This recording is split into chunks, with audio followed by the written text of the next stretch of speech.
मेघमाଳରେ शीघ्र आसुथिबा आम्भमानक प्रभु जीशु ख्रीष्टଙ୍କ ଅତି ପବିତ୍ର ଓ ବହୁମୂଲ୍ୟ ନାମରେ ଆପଣ ସମସ୍ତଙ୍କୁ ଆଉ ଗୋଟିଏ ନୂତନ ପ୍ରସଙ୍ଗରେ ପୁନର୍ବାର ମୋ ସ୍ୱାଗତ କରେ। ଆସନ୍ତୁ ଆଜି ମଧ୍ୟ ପ୍ରଭୁଙ୍କ ବାକ୍ୟରୁ ଆମେ ଆଉ ଗୋଟିଏ ନୂତନ ପ୍ରସଙ୍ଗରେ ଅଳ୍ପ ସମୟ କଥାବାର୍ତ୍ତା ହେବା। ଆଜି ଆମେ ଯେଉଁ ପ୍ରସଙ୍ଗରେ କଥାବାର୍ତ୍ତା ହେବା ସେହି ପ୍ରସଙ୍ଗର ଶୀର୍ଷକ ହେଲା ବାପ୍ତିସ୍ମ ନେବା କାହିଁକି ଜରୁରୀ ଅଟେ। ଆଜିର ପ୍ରସଙ୍ଗ ହେଲା ବାପ୍ତିସ୍ମ ନେବା କାହିଁକି ଜରୁରୀ ଅଟେ।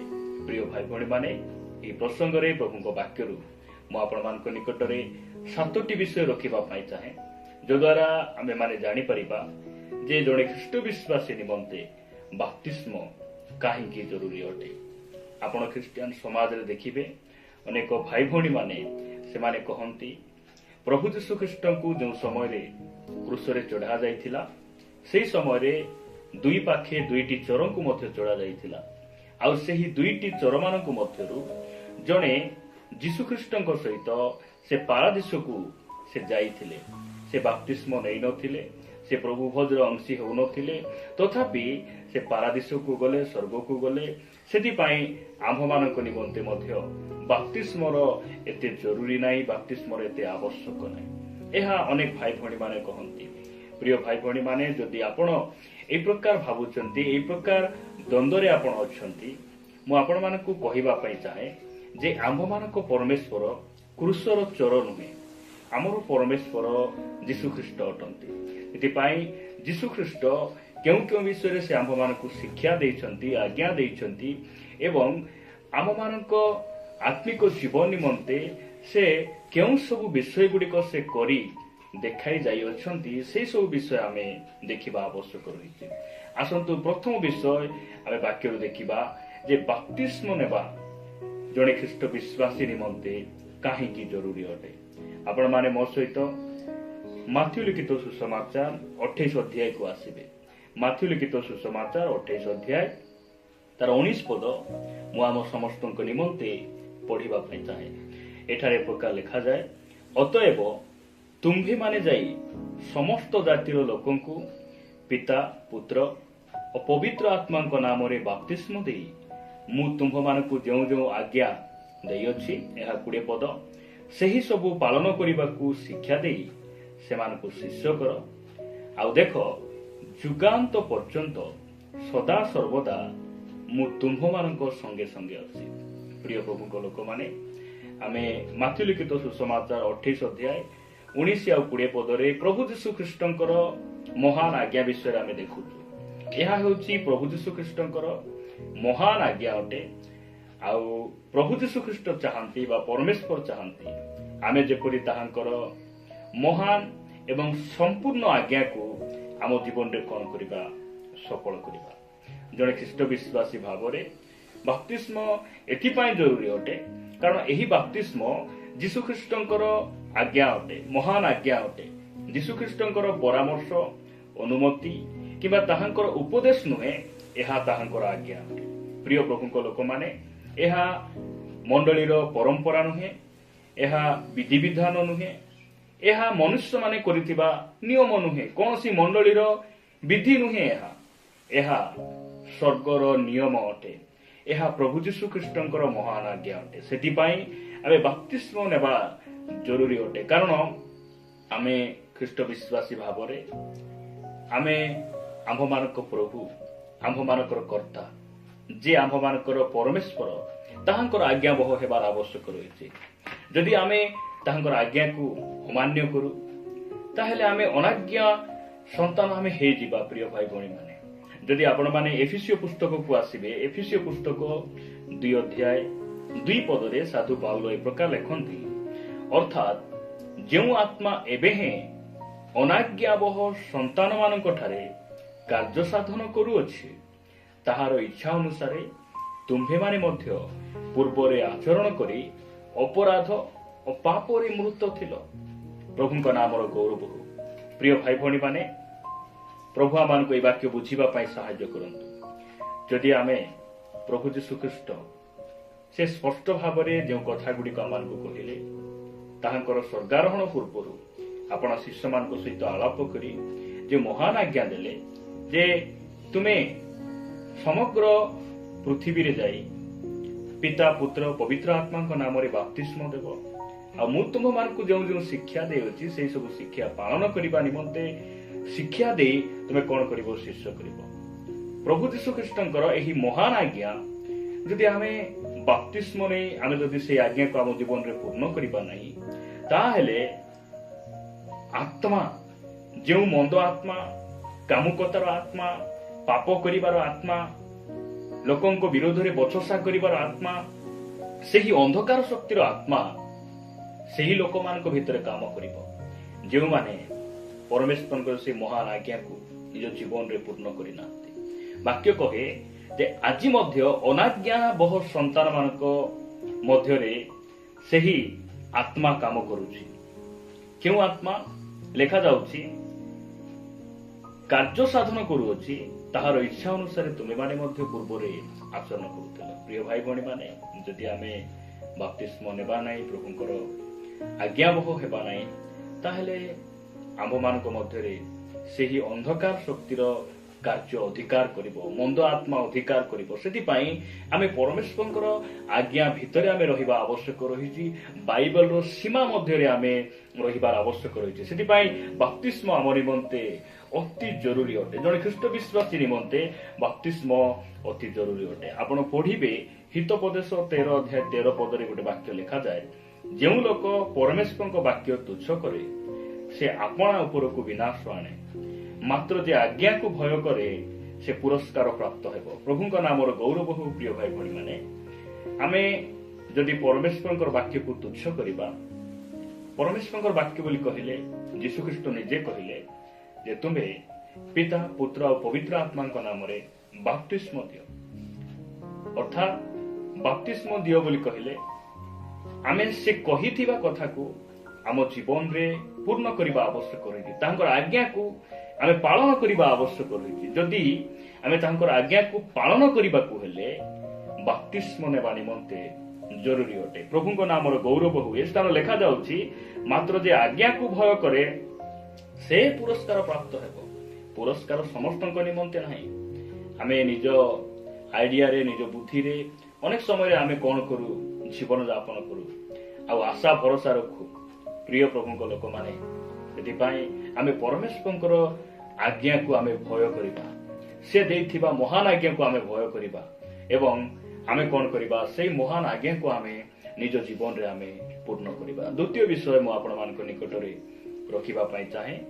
ଦ୍ୱିତୀୟ ବିଷୟ ଆପଣମାନେ ଦେଖିବେ ମାଥିଉ ଲିଖିତ ସୁସମାଚାର 3 ଅଧ୍ୟାୟ 13 ପଦରୁ 15 ପଦ ମଧ୍ୟରେ ପ୍ରକାର ଲେଖାଯାଏ, ସେତେବେଳେ ଯୀଶୁ ଯୋହନଙ୍କ ଦ୍ୱାରା ବାପ୍ତିତ ହେବା ନିମନ୍ତେ ଗାଲିଲୀରୁ ଜର୍ଦ୍ଦନକୁ ଆସିଲେ, କିନ୍ତୁ ଯୋହନ ତାହାଙ୍କୁ ନିବାରଣ କରିବାକୁ ଚେଷ୍ଟା କରି କହିଲେ, ଆପଣଙ୍କ ଦ୍ୱାରା ବାପ୍ତିତ ହେବା ମୋର ପ୍ରୟୋଜନ, ଆଉ ଆପଣ ମୋ ନିକଟକୁ ଆସୁଅଛନ୍ତି।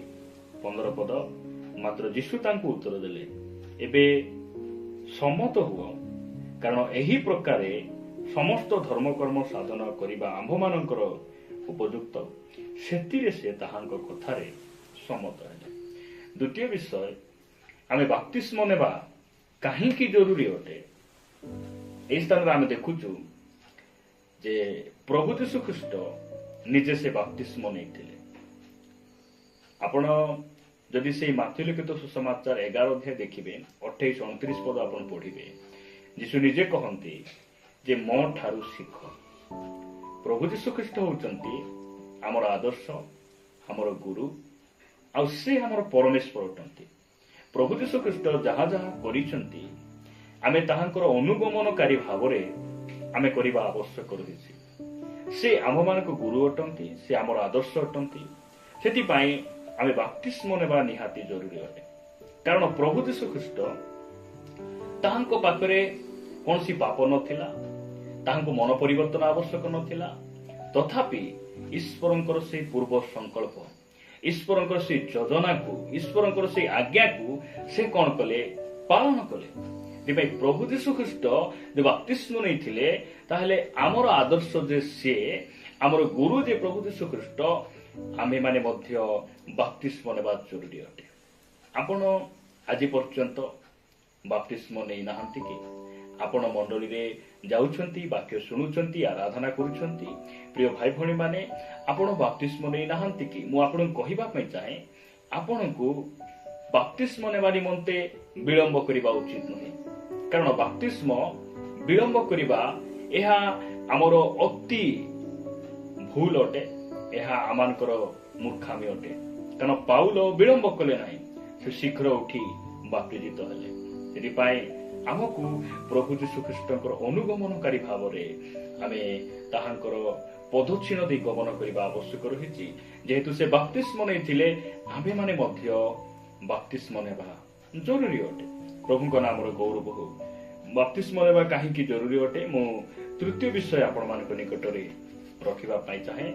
ଆପଣମାନେ ଲୁକ ଲିଖିତ ସୁସମାଚାର 7 ଅଧ୍ୟାୟକୁ ଆସିବେ। ଲୁକ ଲିଖିତ ସୁସମାଚାର 7 ଅଧ୍ୟାୟ 29 ଆଉ 30 ପଦରେ ପ୍ରକାର ଲେଖାଯାଏ, ଏହା ଶୁଣି ସମସ୍ତ ଲୋକ ଏହିପରିକି କରଗ୍ରାହୀ ମାନେ ସୁଦ୍ଧା ଯୋହନଙ୍କ ବାପ୍ତିସ୍ମରେ ବାପ୍ତିଜିତ ହୋଇଥିବାରୁ ଈଶ୍ୱରଙ୍କୁ ଯଥାର୍ଥ ବୋଲି ସ୍ୱୀକାର କଲେ। ପ୍ରଭୁଙ୍କ ନାମର ଗୌରବ ହଉ। ମୁଁ 30 ପଦ ଆଉ ପଢିବାର ଆବଶ୍ୟକ ନାହିଁ। ଆମେ 29 ପଦରେ ଦେଖୁଛୁ ଯେ କରଗ୍ରାହୀ ମାନେ ସୁଦ୍ଧା ଯୋହନଙ୍କ ବାପ୍ତିସ୍ମରେ ସେମାନେ କଣ ହେଲେ? ବାପ୍ତିଜିତ ହେଲେ। କିନ୍ତୁ ଦୁଃଖର ବିଷୟ, ଆଜି ଅନେକ ଭାଇ ଭଉଣୀ ମାନେ ମଣ୍ଡଳୀରେ ରୁହନ୍ତି, ବାକ୍ୟ ଶୁଣନ୍ତି, ସେମାନେ ଗୀତ ଗାନ, ଆରାଧନା, ଦାନ ଦିଅନ୍ତି, ସବୁ କରନ୍ତି, ମାତ୍ର ସେମାନେ ବାପ୍ତିସ୍ମ ନେବାରେ ସେମାନେ ପଛଘୁଞ୍ଚା ଦିଅନ୍ତି। ବାପ୍ତିସ୍ମ ନେବାରେ ସେମାନେ ଅବହେଳା ଅଟନ୍ତି। ଏ ସ୍ଥାନରେ ଆମେ ଦେଖୁଛୁ ଯେ ବାପ୍ତିସ୍ମ ନେବା କାହିଁକି ଜରୁରୀ ଅଟେ? ଯୀଶୁଖ୍ରୀଷ୍ଟଙ୍କୁ ସେ ହିଁ ଏକମାତ୍ର ପରମେଶ୍ୱର ବୋଲି ସ୍ୱୀକାର କରିବାକୁ ହେଲେ ଜଣେ ବିଶ୍ୱାସୀ ବାପ୍ତିସ୍ମ ନେବା ଆବଶ୍ୟକ ରହିଛି। ବାପ୍ତିସ୍ମ ନେବା କାହିଁକି ଜରୁରୀ ଅଟେ? ଜଣେ ବ୍ୟକ୍ତି ପ୍ରଭୁ ଯୀଶୁଖ୍ରୀଷ୍ଟ ହିଁ ଠିକ୍, ସେ ହିଁ ଯଥାର୍ଥ, ସେ ହିଁ ବାସ୍ତବ ପରମେଶ୍ୱର ବୋଲି ସ୍ୱୀକାର କରିବାକୁ ହେଲେ ବାପ୍ତିସ୍ମ ନେବା ନିହାତି ଜରୁରୀ ଅଟେ। ଯଦି ଆଜି ଯାଏ ଆମେ ବାପ୍ତିସ୍ମ ନେଇନାହୁଁ, ତାହେଲେ ଆମେ ପରମେଶ୍ୱରଙ୍କୁ ଯଥାର୍ଥ ବୋଲି ଆଜି ପର୍ଯ୍ୟନ୍ତ ଆମେ ସ୍ୱୀକାର କରିନାହୁଁ। କାରଣ ଅନେକ ଭାଇ ଭଉଣୀ ମାନେ ସେମାନେ ଭାବନ୍ତି କୌଣସି ଆତ୍ମିକ ଜୀବନରେ ସେମାନଙ୍କର ଦୁର୍ବଳତା ଥାଏ, ଲୁକାହିତ ଭାବରେ ସେମାନେ କିଛି ପାପରେ ଲିପ୍ତ ଥାନ୍ତି, ସେଥିପାଇଁ ସେମାନେ ବାପ୍ତିସ୍ମ ନିମନ୍ତେ ଆଗକୁ ଆସିପାରନ୍ତି ନାହିଁ। ଏହାର ଅର୍ଥ ନୁହେଁ ଯେ ଆପଣ ପାପରୁ ବଞ୍ଚିଗଲେ, ଆପଣ ନର୍କରୁ ବଞ୍ଚିଗଲେ। ପ୍ରିୟ ଭାଇ ଭଉଣୀ ମାନେ, ଏହା ହେଉଛି ପରମେଶ୍ୱରଙ୍କୁ ଯଥାର୍ଥ ବୋଲି ସ୍ୱୀକାର ନ କରିବାର ଚିହ୍ନ ହେଲା ଆମେ ବାପ୍ତିସ୍ମ ନେବା ନିମନ୍ତେ ଆଗକୁ ଆସୁନାହୁଁ। ପ୍ରଭୁ ଆମମାନଙ୍କୁ ସାହାଯ୍ୟ କରନ୍ତୁ, ପାପରୁ ମନ୍ଦରୁ ଫେରି ଆସିବା ପାଇଁ ଆମମାନଙ୍କୁ ଅନୁଗ୍ରହ କରନ୍ତୁ। ଆମେ ଯେପରି ସମ୍ପୂର୍ଣ୍ଣ ଭାବରେ ଜଗତରୁ ପୃଥକ ହେଇ ଆମେ ବାପ୍ତିସ୍ମ ନିମନ୍ତେ ଆଗକୁ ଆସିବା। ମୁଁ ଆପଣମାନଙ୍କ ନିକଟରେ ଚତୁର୍ଥ ବିଷୟ ରଖିବା ପାଇଁ ଚାହେଁ ଯେ ବାପ୍ତିସ୍ମ ଜଣେ ବିଶ୍ୱାସୀ ନିମନ୍ତେ କାହିଁକି ଜରୁରୀ ଅଟେ। ଆପଣ ଦେଖିବେ ଚତୁର୍ଥ ବିଷୟ ପ୍ରେରିତ ପୁସ୍ତକ 2 ଅଧ୍ୟାୟ 41 ପଦରେ ଲେଖାଯାଏ, ସେଥିରେ ଯେଉଁମାନେ ତାହାଙ୍କ ବାକ୍ୟ ଗ୍ରହଣ କଲେ ସେମାନେ ବାପ୍ତିଜିତ ହେଲେ, ଆଉ ସେହି ଦିନ ପ୍ରାୟ 300,000 ଲୋକ ମଣ୍ଡଳୀ ସହିତ ସଂଯୁକ୍ତ ହେଲେ। ପ୍ରଭୁଙ୍କ ନାମର ଗୌରବ ହଉ। ମଣ୍ଡଳୀ ସହିତ ସଂଯୁକ୍ତ ହେବାକୁ ହେଲେ ଜଣେ ବିଶ୍ୱାସୀ, ଜଣେ ଖ୍ରୀଷ୍ଟିଆନ ଭାଇ ଭଉଣୀ ବାପ୍ତିସ୍ମ ନେବା ନିହାତି ଜରୁରୀ ଅଟେ। ମଣ୍ଡଳୀ ସହିତ ସଂଯୁକ୍ତ ହେବାକୁ ହେଲେ ଜଣେ ବିଶ୍ୱାସୀ ନିମନ୍ତେ ବାପ୍ତିସ୍ମ ଜରୁରୀ ଅଟେ। ମଣ୍ଡଳୀ ବୋଲି କହିଲେ ଆଜି ଅନେକ ଭାଇ ଭଉଣୀ ମାନେ ସେମାନେ ଘରକୁ ବୁଝନ୍ତି, ତାହା ତ ମଣ୍ଡଳୀ ନୁହେଁ, ତାହା ହେଉଛି ମଣ୍ଡଳୀ ଗୃହ, ଉପାସନା ସ୍ଥଳ ବୋଲି ଆମେ କହୁ, ତାହା ମଣ୍ଡଳୀ ଗୃହ। ମାତ୍ର ମଣ୍ଡଳୀ ଘର ନୁହେଁ, ମଣ୍ଡଳୀ ଆମ୍ଭେମାନେ ଅଟୁ। ଆଉ ମଣ୍ଡଳୀର ମସ୍ତକ ହେଉଛନ୍ତି ପ୍ରଭୁ ଯୀଶୁଖ୍ରୀଷ୍ଟ। ଆମ୍ଭେମାନେ ସମସ୍ତେ ଅଙ୍ଗ ପ୍ରତ୍ୟଙ୍ଗ ତାହାଙ୍କର ଶରୀର ଅଟୁ। ଆଉ ଯୀଶୁଖ୍ରୀଷ୍ଟଙ୍କର ଶରୀରର ଗୋଟେ ଅଙ୍ଗ ହେବାକୁ ହେଲେ, ମଣ୍ଡଳୀର ଗୋଟେ ସଭ୍ୟ ହେବାକୁ ହେଲେ ବାପ୍ତିସ୍ମ ଜଣେ ବିଶ୍ୱାସୀ ନିମନ୍ତେ ଜରୁରୀ ଅଟେ। ଯେଉଁ ପର୍ଯ୍ୟନ୍ତ ଜଣେ ବିଶ୍ୱାସୀ ବାପ୍ତିସ୍ମ ନେଇନଥାଏ, ସେ ପର୍ଯ୍ୟନ୍ତ ସେ ଖ୍ରୀଷ୍ଟଙ୍କ ଶରୀରର ଗୋଟେ ଅଙ୍ଗ ହୋଇପାରେ ନାହିଁ, ସେ ପ୍ରଭୁ ଭୋଜର ଅଂଶ ହୋଇପାରେ ନାହିଁ।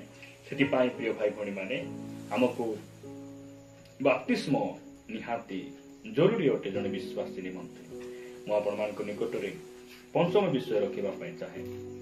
ଆପଣମାନେ ମୋ ସହିତ ପ୍ରେରିତ ପୁସ୍ତକ 8 ଅଧ୍ୟାୟକୁ ଆସିବେ।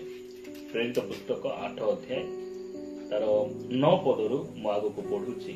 ଲେଖାଯାଏ, କିନ୍ତୁ ସିମୋନ ନାମକ ଜଣେ ଲୋକ ଏଥିପୂର୍ବେ ସେହି ନଗରରେ କୁହୁକ କର୍ମ କରି ନିଜକୁ ଜଣେ ମହାପୁରୁଷ ବୋଲି କହି ସମୀରଣୀୟ ଜାତିକି ଆଚମ୍ବିତ କରୁଥିଲା।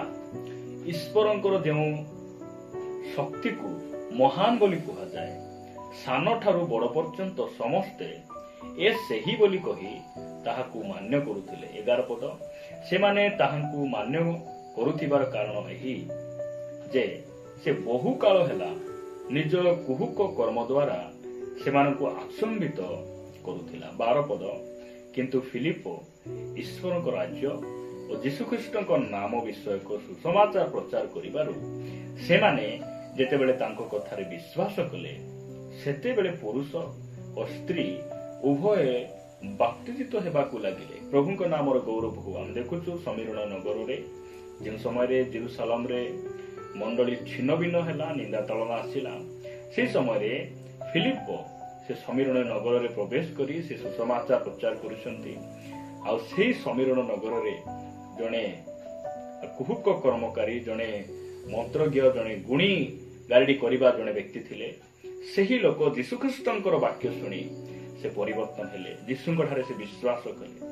ଆଉ ପରିବାର ସହିତ ସେମାନେ କଣ ହେଲେ? ବାପ୍ତିଜିତ ହେବାକୁ ଲାଗିଲେ। ପ୍ରିୟ ଭାଇ ଭଉଣୀ ମାନେ, ଯୀଶୁଖ୍ରୀଷ୍ଟଙ୍କୁ ବିଶ୍ୱାସ କରୁଅଛି ବୋଲି, ସେ ମୋର ପ୍ରଭୁ ବୋଲି, ଆଜି ମୁଁ ଜଗତ ଛାଡ଼ି ମୁଁ ଖ୍ରୀଷ୍ଟଙ୍କ ପଛରେ ଚାଲୁଅଛି ବୋଲି ସ୍ୱୀକାର କରିବା ପାଇଁ, ଘୋଷଣା କରିବା ପାଇଁ ଜଣେ ଖ୍ରୀଷ୍ଟ ବିଶ୍ୱାସୀ ବାପ୍ତିସ୍ମ ନେବା ଆବଶ୍ୟକ ରହିଛି। ବିଶ୍ୱାସର ଚିହ୍ନ, ପରିବର୍ତ୍ତନର ଚିହ୍ନ। ଆଜି ମୁଁ ଜଗତର ଅଂଶୀ ନୁହେଁ, ଆଜି ମୁଁ ଖ୍ରୀଷ୍ଟଙ୍କର ଶିଷ୍ୟ ବୋଲି କହିବା ପାଇଁ, ଖ୍ରୀଷ୍ଟଙ୍କର ଅନୁକାରୀ ଆଜିଠାରୁ ବୋଲି କହିବା ପାଇଁ ବାପ୍ତିସ୍ମ ଜରୁରୀ ଅଟେ। ମୁଁ ପାପ ପ୍ରତି ମୃତ ହୋଇଗଲି, ମୁଁ ଖ୍ରୀଷ୍ଟଙ୍କ ଠାରେ ଜୀବିତ ଅଛି, ଖ୍ରୀଷ୍ଟ ମୋ ମଧ୍ୟରେ ଜୀବିତ ଅଛନ୍ତି, ଏହି କଥାକୁ ଘୋଷଣା କରିବା ପାଇଁ, ଏହାକୁ ପ୍ରମାଣିତ କରିବା ପାଇଁ ଜଣେ ବିଶ୍ୱାସୀ ବାପ୍ତିସ୍ମ ନେବା ଆବଶ୍ୟକ ରହିଛି। ଦୁଷ୍ଟ ଆତ୍ମାଙ୍କ ସମ୍ମୁଖରେ, ମୁକ୍ତ ଆକାଶ ତଳେ, ମଣ୍ଡଳୀ ସମ୍ମୁଖରେ ଠିଆ ହେଇ ସେହି ବିଶ୍ୱାସର ସେହି ଚିହ୍ନକୁ, ସେହି ପରିବର୍ତ୍ତନର ସେହି ଚିହ୍ନକୁ ପ୍ରମାଣିତ କରିବା ପାଇଁ, ଘୋଷଣା କରିବା ପାଇଁ ବାପ୍ତିସ୍ମ ନିହାତି ଆବଶ୍ୟକ ରହିଛି। ସେହି କୁହୁକ କର୍ମକାରୀ ସେ ଯୀଶୁଖ୍ରୀଷ୍ଟଙ୍କୁ ବିଶ୍ୱାସ କଲେ, ଆଉ ସମସ୍ତଙ୍କ ଆଗରେ ସେ ବାପ୍ତିସ୍ମ ଗ୍ରହଣ କଲେ। ପ୍ରଭୁଙ୍କ ନାମର ସ୍ତୁତି ହେଉ। ଷଷ୍ଠ ବିଷୟ ଆପଣମାନେ ମୋ ସହିତ ଦେଖିବେ, ଯୋହନ ଲିଖିତ ସୁସମାଚାର। ଆପଣ ଦେଖିବେ 3 ଅଧ୍ୟାୟ 5 ପଦ। ଯୋହନ ଲିଖିତ ସୁସମାଚାର 3 ଅଧ୍ୟାୟ 5 ପଦରେ ଏ ପ୍ରକାର ଲେଖାଯାଏ, ଯୀଶୁ ଉତ୍ତର ଦେଲେ, ସତ୍ୟ ସତ୍ୟ ମୁଁ ତୁମ୍ଭକୁ କହୁଅଛି, ଜଳ ଓ ଆତ୍ମାରୁ ଜନ୍ମ ନ ହେଲେ କେହି ଈଶ୍ୱରଙ୍କ ରାଜ୍ୟରେ ପ୍ରବେଶ କରିପାରେ ନାହିଁ। ପ୍ରଭୁ ଆମକୁ ଅନୁଗ୍ରହ କରନ୍ତୁ। ପ୍ରିୟ ପ୍ରଭୁଙ୍କ ଲୋକମାନେ, ଆମେ ଜଳ ଓ ଆତ୍ମାରେ, ଅର୍ଥାତ୍ ଜଳ କହିଲେ ଆମେ ବାକ୍ୟକୁ ମଧ୍ୟ ବାଇବେଲ ବୁଝାଏ। ସେଥିପାଇଁ ଆତ୍ମାରେ, ଜଳ ଆଉ ଆତ୍ମାରେ ଆମେ ଯଦି ଜନ୍ମ ନ ହେଲେ, ପୁନର୍ବାର ଆମେ ଜନ୍ମ ନ ହେଲେ, ଆମେ କଣ ହେଇପାରିବା ନାହିଁ? ଈଶ୍ୱରଙ୍କ ରାଜ୍ୟରେ ଆମେ ଅଂଶୀ ହେଇପାରିବା ନାହିଁ। କାରଣ ଏହା ଈଶ୍ୱରଙ୍କର ଆଜ୍ଞା ଅଟେ। ଆଉ ଏହି ଆଜ୍ଞାକୁ ଆମେ ଖ୍ରୀଷ୍ଟ ବିଶ୍ୱାସୀ ଭାବରେ ଆମେ ପାଳନ କରିବା ଆବଶ୍ୟକ ରହିଛି, ମାନିବା ଆବଶ୍ୟକ ରହିଛି। ଏହା ଆମ ନିମନ୍ତେ ଜରୁରୀ ଅଟେ। ଲେଖାଯାଏ, ସ୍ପଷ୍ଟ ଭାବେ ଲେଖାଯାଏ, ଜଳ ଆଉ ଆତ୍ମାରେ ତୁମେ ଜନ୍ମ ନ ହେଲେ ତୁମେ ଈଶ୍ୱରଙ୍କ ରାଜ୍ୟରେ ପ୍ରବେଶ କରିପାରିବ। ଈଶ୍ୱରଙ୍କ ରାଜ୍ୟରେ ପ୍ରବେଶ କରିବାକୁ ହେଲେ ଆମକୁ ବାପ୍ତିସ୍ମ ନିହାତି ଜରୁରୀ ଅଟେ। ପ୍ରଭୁ ଆମକୁ ଅନୁଗ୍ରହ କରନ୍ତୁ। ଶେଷ ବିଷୟ ଦେଖି ଆମେ ସମାପ୍ତ କରିବା। ମୋ ସହିତ ଆପଣମାନେ ପ୍ରେରିତ ପୁସ୍ତକ ସେହି 2 ଅଧ୍ୟାୟକୁ ଆସିବେ। ପ୍ରେରିତ ପୁସ୍ତକ 2 ଅଧ୍ୟାୟ 38 ପଦରେ ପିତର ଏ ପ୍ରକାର କହନ୍ତି, ତେଣୁ ପିତର ସେମାନଙ୍କୁ କହିଲେ, ଆପଣମାନେ ମନ ପରିବର୍ତ୍ତନ କରନ୍ତୁ ଆଉ ନିଜ ନିଜ ପାପ କ୍ଷମା ନିମନ୍ତେ ପ୍ରତ୍ୟେକ ଜଣ ଯୀଶୁଖ୍ରୀଷ୍ଟଙ୍କ ନାମରେ ବାପ୍ତିଜିତ ହୁଅନ୍ତୁ, ତାହେଲେ ଆପଣମାନେ ପବିତ୍ର ଆତ୍ମାଙ୍କର ଦାନ ପ୍ରାପ୍ତ ହେବେ। ବାପ୍ତିସ୍ମ କାହିଁକି ଜରୁରୀ ଅଟେ? ବାପ୍ତିସ୍ମ ନ ନେଇ ଆମେ ଆମର ପାପରୁ ଆମେ କ୍ଷମା ପାଇପାରିବା ନାହିଁ। ଅତୀତ କାଳର ସମସ୍ତ ପାପରୁ କ୍ଷମା ପାଇବାକୁ ହେଲେ, ଆମେ ଧୌତ ହେବାକୁ ହେଲେ, ଈଶ୍ୱରଙ୍କ ଦୃଷ୍ଟିରେ ଧାର୍ମିକ ହେବାକୁ ହେଲେ ଆମେ ଯୀଶୁଖ୍ରୀଷ୍ଟଙ୍କଠାରେ ବିଶ୍ୱାସ କରି ମନ ପରିବର୍ତ୍ତନ କରି ଆମେ ବାପ୍ତିସ୍ମ ନେବା ଆବଶ୍ୟକ ରହିଛି ଏବଂ ବାପ୍ତିସ୍ମ ବିନା ଆମେ ପବିତ୍ର ଆତ୍ମାଙ୍କର ଦାନ ଆମେ ପ୍ରାପ୍ତ ହେଇପାରିବା। ବାଇବେଲ ଏହା ଆମକୁ ସ୍ପଷ୍ଟ ଭାବରେ କହେ। ପ୍ରଭୁ ଆମକୁ ଅନୁଗ୍ରହ କରନ୍ତୁ। ବାପ୍ତିସ୍ମ ଆମ ନିମନ୍ତେ କେତେ ଜରୁରୀ ଅଟେ। ପ୍ରିୟ ପ୍ରଭୁଙ୍କ ଲୋକମାନେ, ପ୍ରଭୁ ଆମକୁ ବୁଝିବା ପାଇଁ ସାହାଯ୍ୟ କରନ୍ତୁ। ଏହା ଯୀଶୁଖ୍ରୀଷ୍ଟଙ୍କର ମହାନ ଆଜ୍ଞା ଅଟେ। ଏହି ବାପ୍ତିସ୍ମ ଯୀଶୁଖ୍ରୀଷ୍ଟ ନିଜେ କଣ କରିଥିଲେ? ଗ୍ରହଣ କରିଥିଲେ। ବାପ୍ତିସ୍ମ ଦ୍ୱାରା ଆମେ ଈଶ୍ୱରଙ୍କୁ ଯଥାର୍ଥ ବୋଲି ଆମେ ସ୍ୱୀକାର କରୁଛୁ। ବାପ୍ତିସ୍ମ ନେବା ଦ୍ୱାରା ଆମେ ମଣ୍ଡଳୀରେ ଗୋଟିଏ ସଭ୍ୟ ହେଇପାରୁଛୁ। ବାପ୍ତିସ୍ମ ଦ୍ୱାରା ଈଶ୍ୱରଙ୍କୁ ମୁଁ ସମ୍ପୂର୍ଣ୍ଣ ଭାବରେ ବିଶ୍ୱାସ କରି ଆଜି ମୁଁ ଜଗତରୁ ଫେରିଛି, ଏହି କଥା ଆମେ ଘୋଷଣା କରୁଛୁ। ଆଉ ବାପ୍ତିସ୍ମ ଦ୍ୱାରା ଈଶ୍ୱରଙ୍କ ରାଜ୍ୟର ଆମେ ପ୍ରଜା ହେଇପାରୁଛୁ। ତାଙ୍କ ରାଜ୍ୟ ନିମନ୍ତେ ଆମେ ମୁଦ୍ରାଙ୍କିତ ହେଇପାରୁଛୁ ଏବଂ ଆମେ ବାପ୍ତିସ୍ମ ଦ୍ୱାରା ଆମେ ପାପ କ୍ଷମା ପାଉ ପାଉ ଆମେ ପବିତ୍ର ଆତ୍ମାଙ୍କର ଦାନ ବରଦାନରେ ଆମେ ପରିପୂର୍ଣ୍ଣ ହେଇପାରୁଛୁ। ତାହାଙ୍କ ନାମର ଗୌରବ। ପରମେଶ୍ୱର ଏହି ବାକ୍ୟ ଦ୍ୱାରା ଆମ ସମସ୍ତଙ୍କୁ ପ୍ରଚୁର ଭାବରେ ଆଶୀର୍ବାଦ କର।